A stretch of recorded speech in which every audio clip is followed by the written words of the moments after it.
Quand je vais au parc de street workout, force est de constater que les gens qui font les jambes, ils sont plutôt rares, on va pas se mentir. Et quand les gens ils mettent la volonté, que c'est présent, parfois, même souvent, c'est mal fait. C'est souvent les mêmes exos, tout le temps.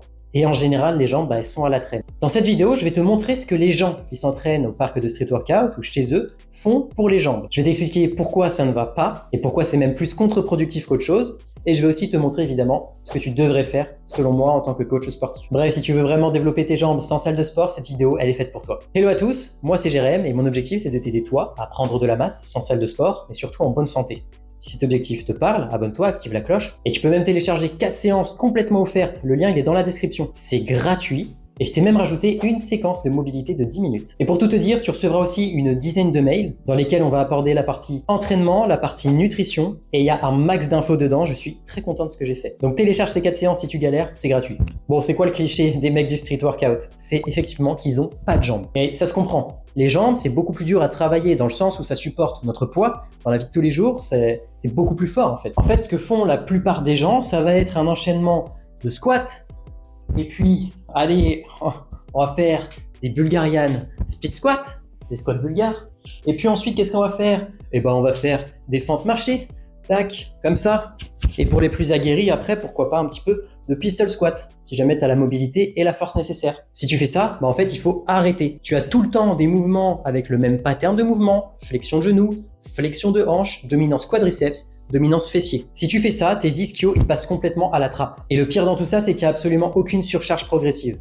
Oui, tu enchaînes les répétitions. Oui, ça brûle. Oui, ça congestionne. Mais ça, ce ne sont pas des facteurs de développement musculaire. Tu vas pumper comme jamais, tu vas ressentir tes jambes comme jamais. Mais au final, elles ne vont pas prendre de masse. Pire que ça, à faire les mêmes patterns de mouvement, les mêmes types de mouvements tout le temps, tu peux même te cramer nerveusement. Et en plus de ça, à faire des séances intenses qui te malmènent mentalement, ça va être dur de ne pas voir tes jambes progresser. Allez, elles vont peut-être progresser, mais au début. Si tu veux des jambes un peu plus massives, ça va être compliqué. Selon moi, si tu veux vraiment développer tes jambes, tu as 3 gros points à changer. C'est 3 règles d'or pour moi.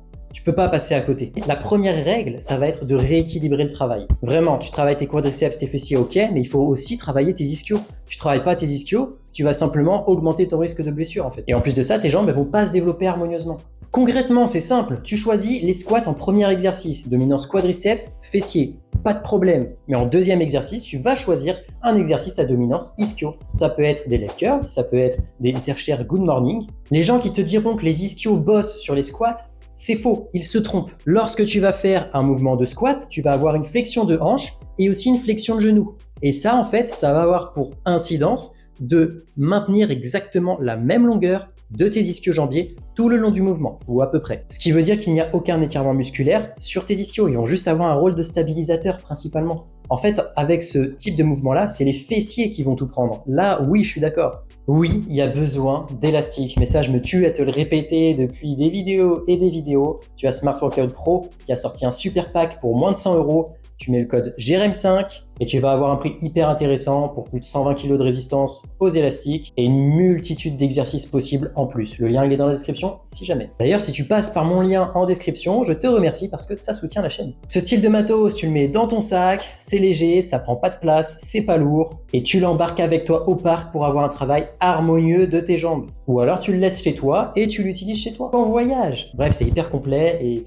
vraiment, tu peux pas passer à côté si tu t'entraînes sans salle de sport. Et c'est pas le seul intérêt des bandes élastiques, parce que tu vas aussi avoir la surcharge progressive. Quand tu enchaînes squat, fente, squat bulgare, etc., tu n'as pas de surcharge progressive. Augmenter peut-être de temps en temps une répétition ou deux, mais au bout d'un moment, en fait, tu vas plafonner, tu vas bloquer, et tu vas devoir ajouter de la résistance, exactement comme en salle de sport. Les élastiques, tu vas pouvoir les ajouter au fur et à mesure, augmenter les résistances au fur et à mesure, et ça va t'ajouter une belle surcharge progressive, exactement comme si tu avais des haltères. C'est pas exactement pareil, mais le principe est le même. La surcharge progressive en deuxième point. Troisième point, tes quadriceps sont plus complexes que ce que tu penses. Quand tu vas faire tes enchaînements squat, squat bulgare, etc., tu travailles toujours la même portion des quadriceps, sensiblement la même. Il faut savoir que tu as un faisceau, le droit fémoral, qui est rattaché au niveau des hanches. Ce qui veut dire que quand tu as la jambe fléchie, au final, ce faisceau-là, il travaille jamais à son plein potentiel. Ce que tu peux faire, c'est intégrer des exercices comme le sissy squat ou une variante un peu plus simple, le reverse Nordic curl. Ça va te permettre d'être en extension de hanche maximale et ça va te permettre de maximiser son recrutement. Tu peux aussi utiliser le Spanish squat. C'est cet exercice-là et celui-là, il va te permettre justement de placer de la tension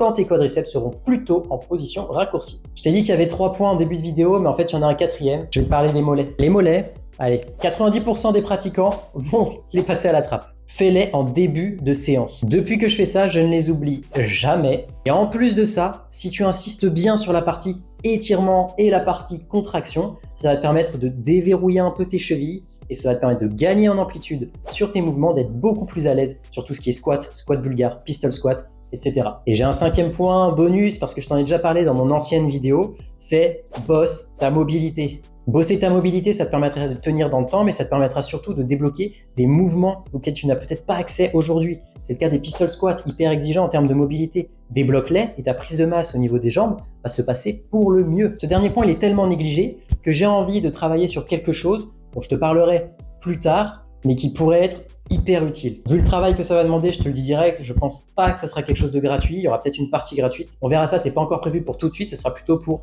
la deuxième partie de l'année, voire fin de l'année. Vraiment, il y a tout à construire sur ce projet que j'ai en tête. Et n'oublie pas, tu as 4 séances offertes dans le lien qui est en description. Et parmi ces 4 séances, tu as 2 séances dédiées aux jambes, justement pour t'aider à les développer de manière harmonieuse. Donc là, sur cette vidéo, tu as du théorique. Je te propose même de la pratique. C'est 100% gratuit, donc n'hésite pas. En tout cas, cette vidéo, elle est terminée. Moi, je te dis bye bye et je te fais des bisous.